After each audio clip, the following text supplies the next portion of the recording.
Nous allons dérouler la trace correspondant à un appel à la fonction puissance de 2 avec en paramètre l'entier 3.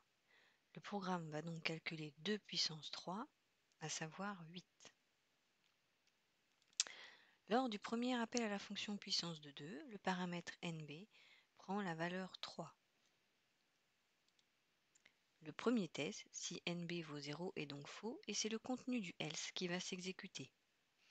Une variable temporaire, nommée TMP, est déclarée et réservée en mémoire et initialisée à 0. Ensuite, la fonction fait un appel récursif, c'est-à-dire un appel à elle-même, avec cette fois-ci en paramètre la valeur 2.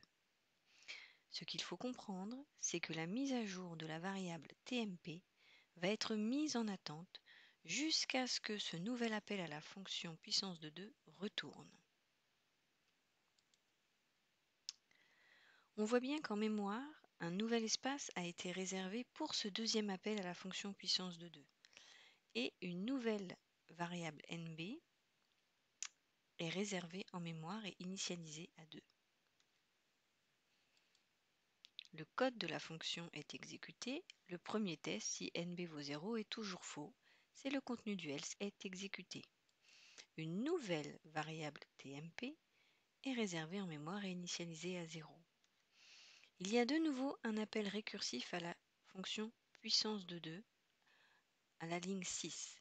Cette fois-ci, le paramètre passé à la fonction aura la valeur 1. La mise à jour de la variable TMP ici est donc mise en attente le temps que ce nouvel appel à la fonction puissance de 2 retourne. Pour ce troisième appel à la fonction puissance de 2, le paramètre NB prend bien la valeur 1. Le test, si NB vaut 0, est toujours faux. Le contenu du else s'exécute donc. Une variable temporaire TMP est réservée en mémoire et initialisée à 0. À la ligne 6, la fonction fait de nouveau un appel récursif, c'est-à-dire un appel à elle-même, cette fois-ci avec en paramètre la valeur 0. Il s'agit, nous allons le voir, du dernier appel en cascade à la fonction puissance de 2. La valeur NB vaut maintenant 0.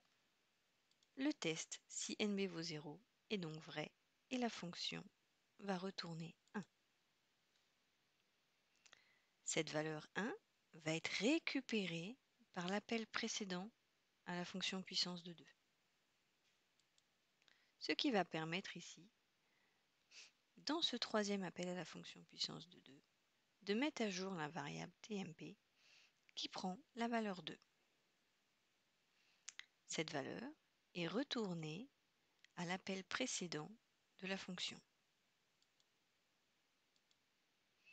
Il est donc maintenant possible pour l'ordinateur de mettre à jour le contenu de la variable TMP qui vaut maintenant 4.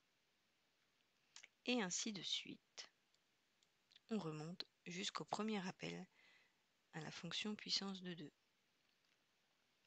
La variable TMP peut être mise à jour grâce à ce qu'a retourné la fonction puissance de 2 avec en paramètre 2.